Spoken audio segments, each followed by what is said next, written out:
So hello mga boss, Louie Trivio sa akong CAD operator.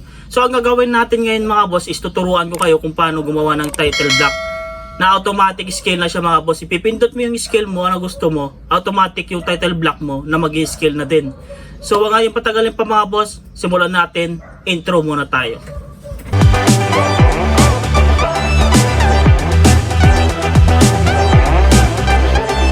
So bago tayo magsimula mga boss, ipapakita ko muna yung mga size ng papel na ginagamit natin. So sa A4 size mga boss, ito yung size niya, yan. Tapos sa A3, ito yung size niya mga boss. Tapos ito naman yung tracing paper mga boss, ito yung size niya sa mm, tapos sa meters. So ito yung ginagamit natin lagi kapag nagpapa-blueprint tayo. Itong size na to.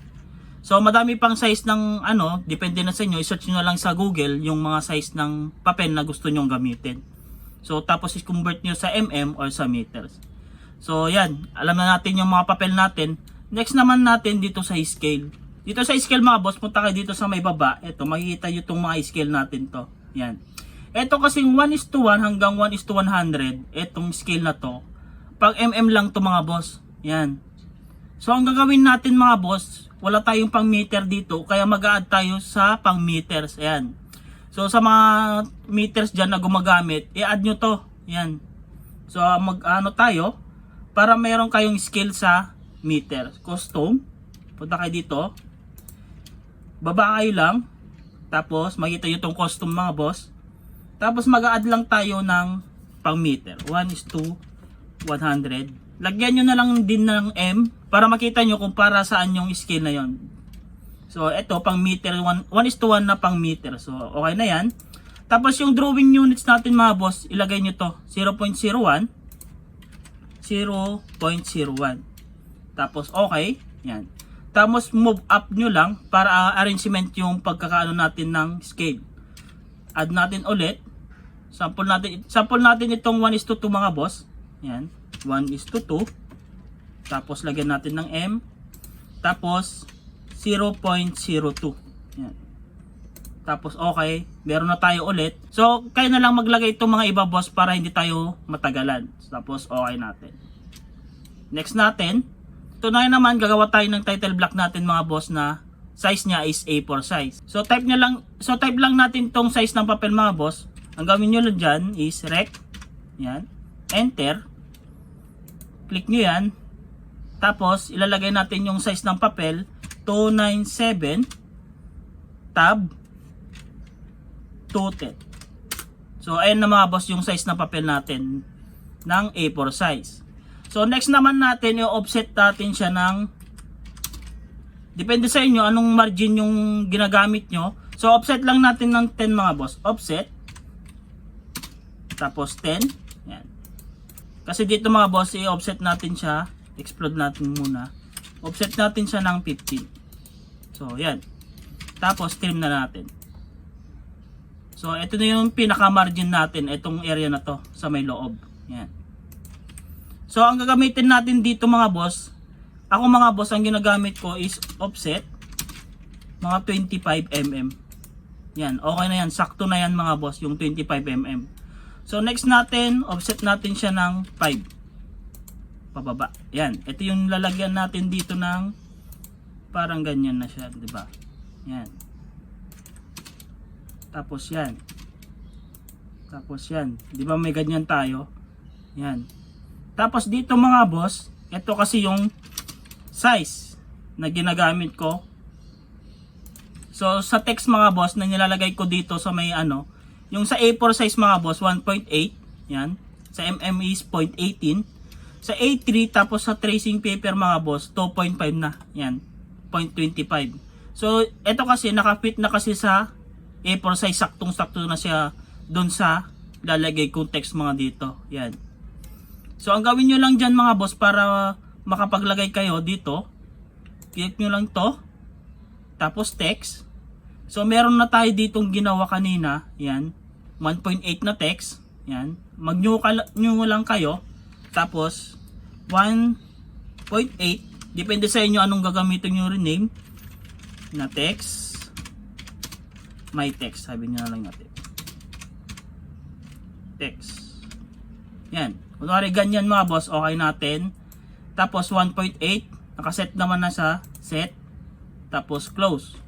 So, pwede na tayo maglagay muna ng mga label nito.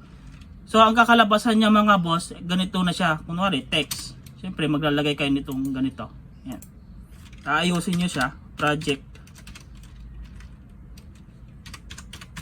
name. Yan. Kunwari, ganyan mga boss. Yan. Di ba, lalagay nyo ganyan. Pwede nyo i-adjust to para maging fit siya. Yan. Move natin. Ganyan. Yan. Tapos, lagyan nyo na kung anong mga nilalagay nyo dito mga boss. Yan. So, ang kakalabasan niya mga boss, ganito na siya. Yan. So, parang ganito na siya mga boss. Oh. Yan. Yan. Yung professional ay yung professional engineer dito. Project title, location, project owner, tapos yung location ng owner, sheet content, design by, CAD by, approve by, date, project number, tapos itong drawing number, ito palitan lang natin to. Sheet number. Drawing number para to. Number. Yan. Tapos ito sheet number to. Number. Yo, yan. So tapos na tayo dito mga boss, nakapag-layout na tayo kung ano yung mga nilalagay natin dito. So ang gagawin natin is gagawa tayo ng attribute. So ilalagay natin dito, ito, yung civil engineer natin or architect o ano man. Ang gawin lang natin dyan is type nyo lang ATT, yan, enter, tapos dito tayo maglalagay, yan, para mamaya automatic siya mga boss. So ilalagay lang natin dito na engineer, tapos lagay nyo siya ng slash na ganyan, pro na lang, yan, yung rename natin. So i-copy lang natin to, Ctrl C, tapos Ctrl B, tapos lagyan na natin ng number na ganyan. So yung text natin is okay naman siya. Tapos dapat naka-gitna to. Yan. Hanapin lang natin yung middle or middle center. Yan. Or bottom center. Yan. Okay natin yan. Tapos okay. So ilalagay natin dito sa center. Yan. So i-move lang natin siya pababa. Lagyan natin sa baba. Yan. So next naman natin is yung project title. Kunwari, ilagay nyo na lang dito na. So naglalagyan tayo ng propose dito mga boss. Text. Yan. Propose. Yan. Ganyan lang mga boss. Pwede naman yung lakihan to. I-bold natin siya para mas maganda tingnan. Mga ganyan sa mga boss. Oh. Yan. So okay na to mga boss. Next naman natin, mag-add tayo ng text ulit. Yan. Mag-new lang tayo. Yan. Tapos, style. Depende sa inyo anong ano nyo para makita lang natin yung level natin. So, bold style. Tapos, eto, lagay natin 1.8. 0.1. Ganyan na lang. Okay. Tapos, i-bold lang natin siya. Yan. Set. Yes. Tapos close. Tapos ang gagawin natin ulit, ATTP ulit. Yan. Tapos lagay natin dito, project. Title. Yan. Lagyan nyo ulit ng ganyan. Title. Tapos eto naman, Ctrl C natin, Ctrl B. Tapos number ulit. Yan. Tapos i-center lang natin siya ulit. Yan, middle center. So gagamit tayo ng kanina 1.8 yan na text. Tapos okay natin, ilalagay natin dito. Tapos i-move lang natin. Yan. So next naman natin tong location mga boss. So ATT, yan. Tapos location. Copy natin to, tapos Ctrl B, tapos number ulit. Yan. Tapos left, okay lang yan. Tapos ang gagamitin natin yung 1.8 na text natin kanina, yan. Kasi ito kasi yung 1.8.1 is naka-bold kasi siya. So ito normal na text lang yung 1.8. Tapos okay natin, ilalagay natin dito. Yan. Ay next natin mga boss is itong project owner natin. So ATTP ulit, no? Tapos project, tapos lagyan ng slash na ganyan, owner.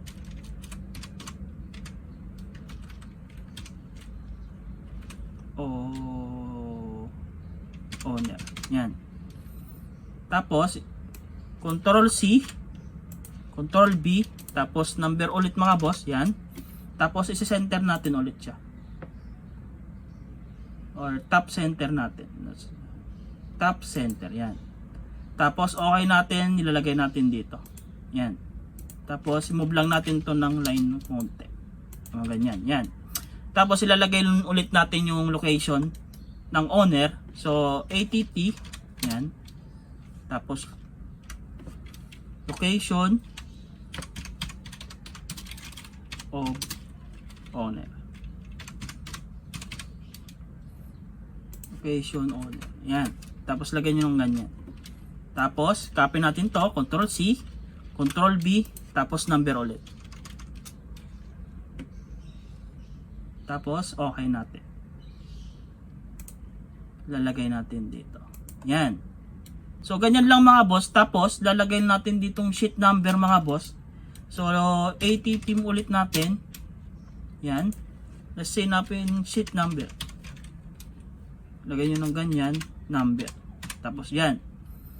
Tapos Control C, tapos Control B. Yan, number ulit. Yan. So isa-center natin siya ngayon. Middle center. Yan. So gagamit tayo ng bold mga boss. Yan, 1.8. Tapos okay natin. Tapos ilalagay natin siya dito sa my center. So center lang natin siya ng konti. Yan.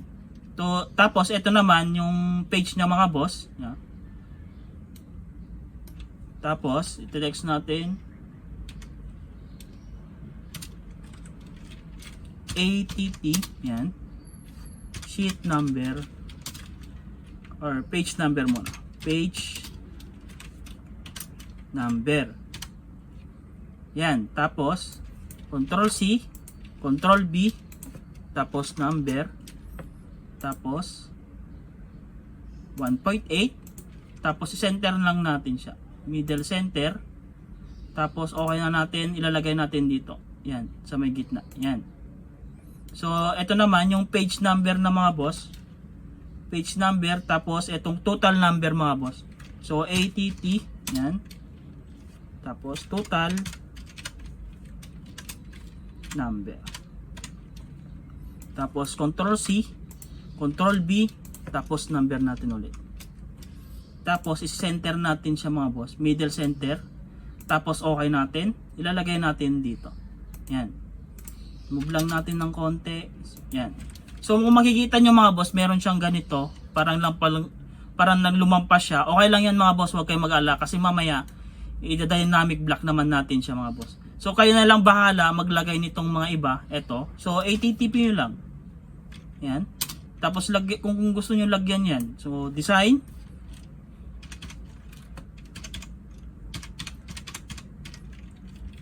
Tapos ilagyan ng ganyan. Slash by. Yan. Tapos i-copy nyo lang to. Control C. Control B. Tapos number. Yan. Tapos ito. Okay natin to.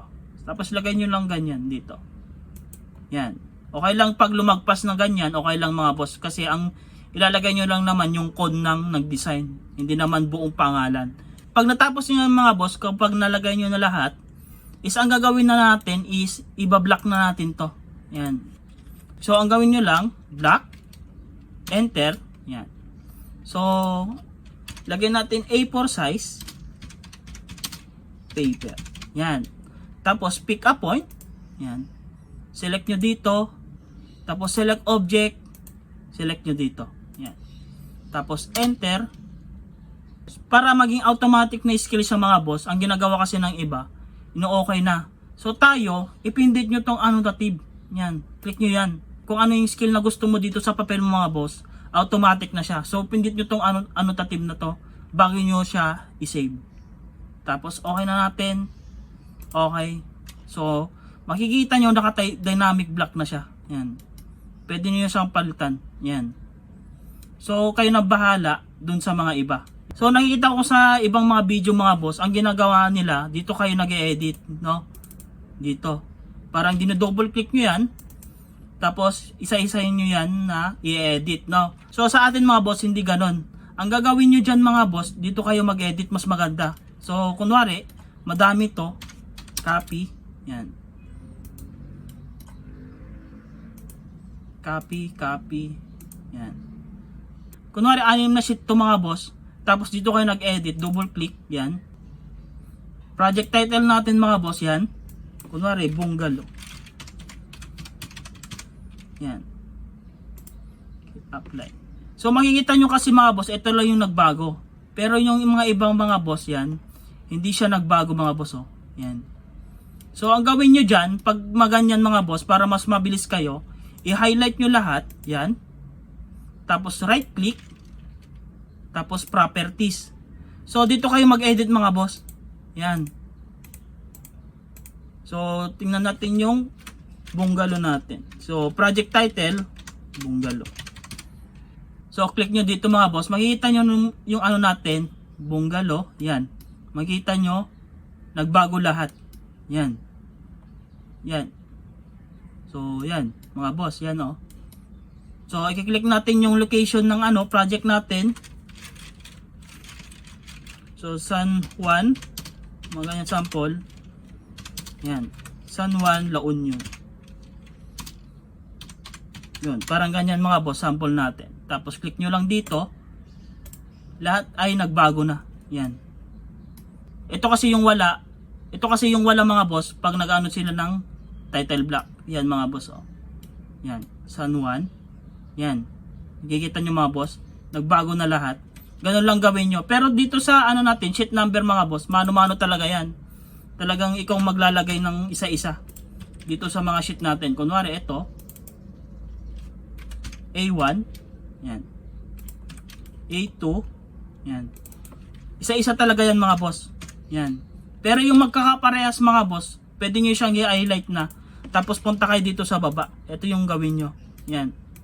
Say natin mga say natin 6 na page. Tapos click nyo yan. Tapos makikita nyo nagbago na siya. Yan. Ayun yung magkakaparehas. Yan. Yung project owner, pagpares naman.